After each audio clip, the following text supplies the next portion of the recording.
नमस्कार दोस्तों। Art of stock market की learning educational informative and knowledgeable video में फिर से आपका एक बार स्वागत है। दोस्तों, आज हम जिस कंपनी के स्टॉक के बारे में डिस्कशन और एनालिसिस करने वाले हैं वो दोस्तों फाइनेंशियल सेक्टर से जुड़ी हुई कंपनी है। मतलब स्पेशलाइज फाइनेंस सेक्टर से जुड़ी हुई कंपनी है। एक मिनी रत्ना और एक पब्लिक सेक्टर अंडरटेकिंग कंपनी है। दोस्तों, आज हम बात करने वाले हैं Indian railway finance corporation limited मतलब IRFC लिमिटेड के बारे में, जिसका ऑफिस न्यू दिल्ली में लोकेटेड है। और दोस्तों, ये एक फाइनेंसिंग आर्म है जो कि मिनिस्ट्री ऑफ रेलवेज को क्या करती है, फाइनेंसिंग प्रोवाइड करती है। मतलब एक ही सेक्टर में कंपनी फाइनेंसिंग प्रोवाइड करती है। लेकिन दोस्तों, हमारा रेलवे सेक्टर कितना बड़ा है, कितने ज्यादा दोस्तों कहा जाए तो उसके रेलवे लाइंस पूरे भारत में बिछे हुए हैं। तो उसके लिए कंपनी क्या करती है दोस्तों, रेलवे फाइनेंसिंग का काम करती है। उसके बारे में आज हम डिस्कशन करने वाले हैं। तो दोस्तों, आपको कंपनी का नाम पता लग गया, कंपनी किस सेक्टर में इन्वॉल्व है वो पता लग गया, और किस सेगमेंट्स में कंपनी अपने आप को डाइवर्सिफाई कर रखी है उसके बारे में भी हमने डिस्कशन किया। अब हम कंपनी से रिलेटेड फिलहाल के सेशन में क्या न्यूज निकल कर आई है उसको education, learning, information, knowledgeable purpose से समझ लेते हैं। तो आइए दोस्तों, कंपनी से रिलेटेड जो न्यूज निकल कर आई है उसके बारे में डिस्कशन।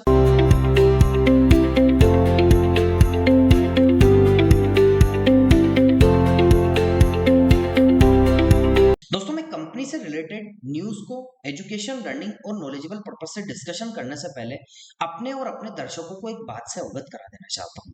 दोस्तों, मेरे द्वारा जो यहाँ पर न्यूज डिस्कस की जा रही है वो मैं हिंदुस्तान टाइम्स से लेता हूँ, लेकिन वहां से अपने अकॉर्डिंग स्क्रिप्ट को उठाता हूँ, अपने अकॉर्डिंग उस स्क्रिप्ट को तैयार करता हूँ और फिर अपनी भाषा में, अपनी लैंग्वेज में अपने दर्शकों और अपने व्यूवर्स को समझाने का प्रयास करता हूँ। तो आइए दोस्तों, अब कंपनी से रिलेटेड जो न्यूज निकल कर आई है उसको डिस्कशन कर लेते हैं। दोस्तों, आज हम बात करेंगे एक Navratna PSU company IRFC limited के बारे में, मतलब Indian railway finance corporation limited के बारे में, जिसने हाल ही में 3 बड़ी कंपनियों को 20,000 करोड़ रुपए से अधिक का लोन को मंजूरी दी है। इस खबर के बाद शेयरों में क्यों हलचल रही? दोस्तों, IRFC जो है ना, Indian railway finance corporation limited, यानी दोस्तों उसने सोमवार को करीबन 2% यहाँ पर हलचल दिखाई और निवेशकों का ध्यान आकर्षित किया। कंपनी ने कुल 20,028.51 करोड़ रुपए के 3 लोन को मंजूरी मतलब एसेंट दे दी है। आइए जानते हैं किन किन कंपनियों को ये फंडिंग मिली है विस्तार से। दोस्तों, सबसे पहले जो फंडिंग मिली है वो Chhattisgarh state power generation company limited को मिली है। मतलब इस सरकारी कंपनी को 12,640 करोड़ रुपए का लोन दिया गया है IRFC की तरफ से।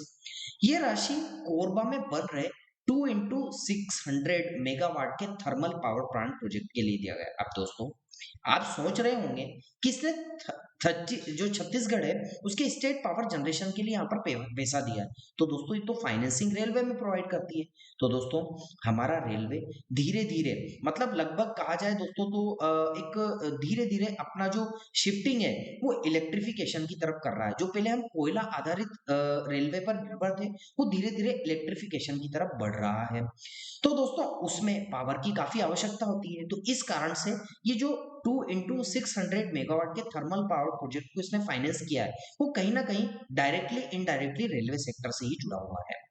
इसके बाद दोस्तों, प्रतिभा जो विद्युत उत्पादन निगम है, NTPC सब्सिडरी कंपनी है, इसने 3388.51 करोड़ रुपए का लोन मंजूर हुआ है। इस रकम का इस्तेमाल झारखंड में जो है वो कोल ब्लॉक डेवलपमेंट के लिए किया जाएगा। तो कहीं ना कहीं ये भी energy sector, power generation sector से जुड़ा हुआ दूसरा लोन मंजूर हुआ है।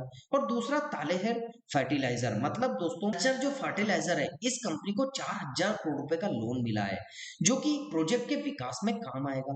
तो ये भी दोस्तों 3 जो इसको फाइनेंसिंग मजबूत हुई है, मतलब कहा जाए तो फाइनेंसिंग मंजूर हुई है, लोन मंजूर हुआ है, वो हमने डिस्कशन किया।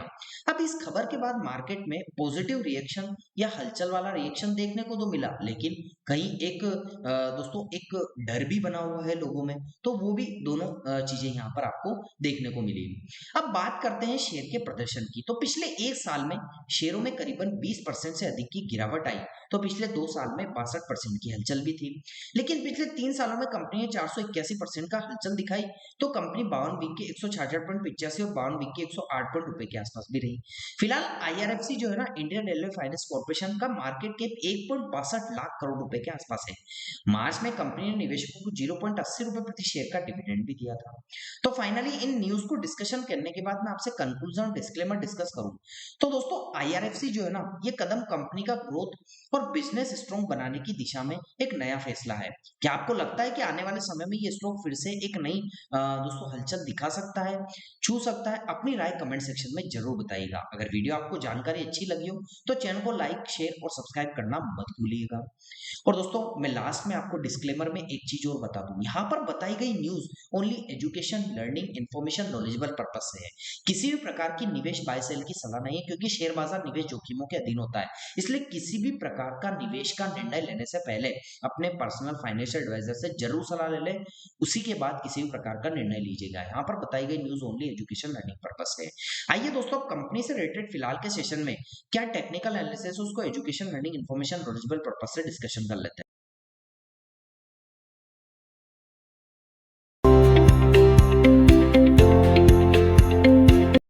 से रिलेटेड जो टेक्निकल एनालिसिस को डिस्कशन करने के लिए मंथली चार्ट पर आ चुका हूं। जैसा कि आपको देखने को मिलेगा कि इसका जो शेयर है ना, इन दो पैरेलल सपोर्ट और रेजिस्टेंस ट्रेंड लाइन के बिटवीन में इसकी कैंडलस्टिक ट्रेड कर रही है लॉन्ग टर्म के चार्ट में। अब जैसा कि आपको नीचे की साइड देखने को मिलेगा, यहाँ पर इसने एक फर्स्ट सपोर्ट लिया था, यहीं से एक इंपल्सिव आई थी, फिर नीचे की साइड सपोर्ट लिया था। तो यहाँ पर दोस्तों अभी फिलहाल के सेशन में प्राइस है। तो दोस्तों ये दो सपोर्ट नीचे की साइड है, तो ये सपोर्ट ट्रेंड लाइन हमने यहाँ पर इंडिकेट करके आपको एक बॉक्स में बता रखी है, education, learning, information, knowledgeable purpose से। ऊपर की साइड की बात करें, जहां पर रेजिस्टेंस के बाद रिजेक्शन दिया, तो first time resistance, rejection, second time resistance, rejection. तो दोस्तों दो बार रेजिस्टेंस दिया, तो ये रेजिस्टेंस ट्रेंड लाइन इसके लिए education, learning, information, knowledgeable purpose से ऊपर की साइड हमने इंडिकेट करके बता रखी है। अब प्राइस की बात करें तो दोस्तों, प्राइस तो अभी फिलहाल के सेशन में 125.54 के आसपास में ट्रेड कर रहा है। अब प्राइस ऊपर या नीचे कहीं ना कहीं तो मोमेंटम करेगा, क्योंकि प्राइस का बिहेवियर ही मोमेंटम करना होता है। यदि प्राइस ऊपर मोमेंटम करता है तो फर्स्ट रेजिस्टेंस इसके लिए 156.86 का और सेकंड रेजिस्टेंस के लिए 205.46 के आसपास का दोस्तों ऊपर की साइड एजुकेशन, लर्निंग पर्पस से है। यदि नीचे की साइड की बात करें तो दोस्तों फर्स्ट सपोर्ट इसके लिए 113.13 के आसपास का first support education, learning purpose है और सेकंड सपोर्ट 69.39 के आसपास का second support education, learning purpose से हमने यहाँ पर डिस्कशन किया। दोस्तों सपोर्ट और रेजिस्टेंस दोनों हमने आपको एजुकेशन, लर्निंग पर्पस से बताया, कैंडलस्टिक के बिहेवियर को भी हमने बताने का प्रयास किया। अब टेक्निकल्स की बात करें तो 9 डे का एक्सपोनेंशियल मूव जो है, जो कि लाइट ब्लू कलर की लाइन इस कैंडल्स के बिटवीन में ही ट्रेड कर रही है, इसके आसपास ही हमको ट्रेड करते हुए देखने को मिल रही है। यदि दोस्तों 50 डे के एक्सपोनेंशियल मूव की बात करें तो ये छोटी सी ब्लैक कलर की लाइन आपको देखने को मिल रही है, ये फर्स्ट और सेकंड सपोर्ट लेवल के बीच में है। और वॉल्यूम्स की बात करते हैं तो वॉल्यूम्स तो दोस्तों बायर, सेलर्स, बुल्स, बेयर दोनों का बराबर रहता है। कभी ये डोमिनेट करते हैं तो कभी वो डोमिनेट करते हैं, वो दोस्तों डाउन हो जाते हैं तो कभी ये डाउन हो जाते हैं। दोनों की पोजीशन पैरेलल और कंपटीशन वाली बनी रहती है, तो हमें नजर बनाकर रखिएगा। तो दोस्तों कैसा लगा आपको मेरा न्यूज, टेक्निकल और कंपनी से रिलेटेड ओवरव्यू का education, learning, information, knowledgeable video? दोस्तों आपको अच्छा लगा हो तो आप चैनल को जरूर सब्सक्राइब कीजिएगा, लाइक कीजिएगा, शेयर कीजिएगा। और आपको लगता है कि हमारे द्वारा बनाई गई वीडियो में कोई कमी है तो कमेंट सेक्शन में मेंशन करके हमें बताइएगा, ताकि आगे आने वाली वीडियो में और रिसर्च एंड डेवलपमेंट करके आपके लिए इन्फॉर्मेशन लेकर आ सके। मिलता हूं दोस्तों अगले दिन अगली नई स्टॉक मार्केट की एक नई education, learning, information, knowledgeable video के साथ। तब तक के लिए आप लोगों से इजाजत चाहता हूं। जय हिंद, जय भारत।